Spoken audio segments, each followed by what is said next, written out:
Punjab assembly के इंतखाबात से मुतालिक लाहौर हाई कोर्ट का फैसला। इलेक्शन कमीशन की अहम बैठक लग गई। Chief election commissioner Sikandar Sultan Raja इजलास की सदारत कर रहे हैं। इजलास में मेंबरान और सेक्रेटरी और कानूनी टीम भी शरीक। लाहौर हाई कोर्ट के फैसले के बाद के लाहेअमल पर मुशावरत जारी।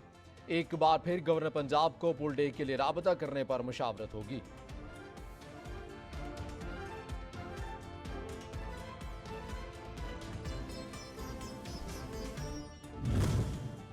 वफाकी दारुल हुकूमत के 3 हलकों NA 52, 53 और 54 के लिए पोलिंग स्कीम तैयार कर ली गई।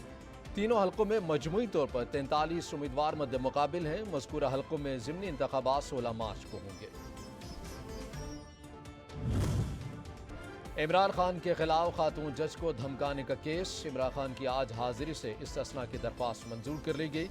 सीनियर सिविल जज ने इमरान खान की दरख्वास्त पर फैसला सुना दिया। प्रोसिक्यूटर की इमरान खान की वारंट गिरफ्तारी जारी करने की इस्तदा मुस्तरद।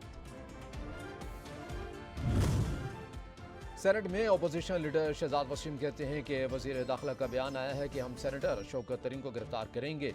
क्या मुआशी पॉलिसीज पर आईना दिखाने पर गिरफ्तारी की जाती है? अदलिया कहती है कि इलेक्शन की तारीख दें, मगर इस पर कोई अमल दरामद नहीं। इनके आसाब पर इमरान खान का खौफ तारी है।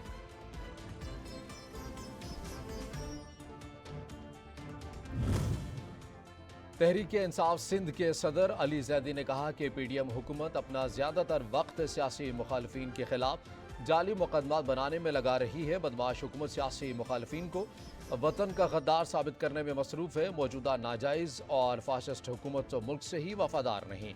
इस बददियानत हुकूमत के साथ खड़ा होना गद्दारी के मुतरादिफ है।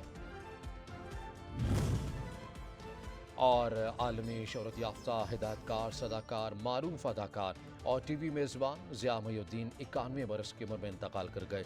ज़िया मोहिउद्दीन तबीयत नासाजी के बायस कराची के निजी अस्पताल में ज़ेर इलाज थे। नमाज जनाजा आज बाद नमाज ज़ोहरैन डिफेंस फेज़ 4 में इमाम बारगाह यसरफ में अदा की जाएगी।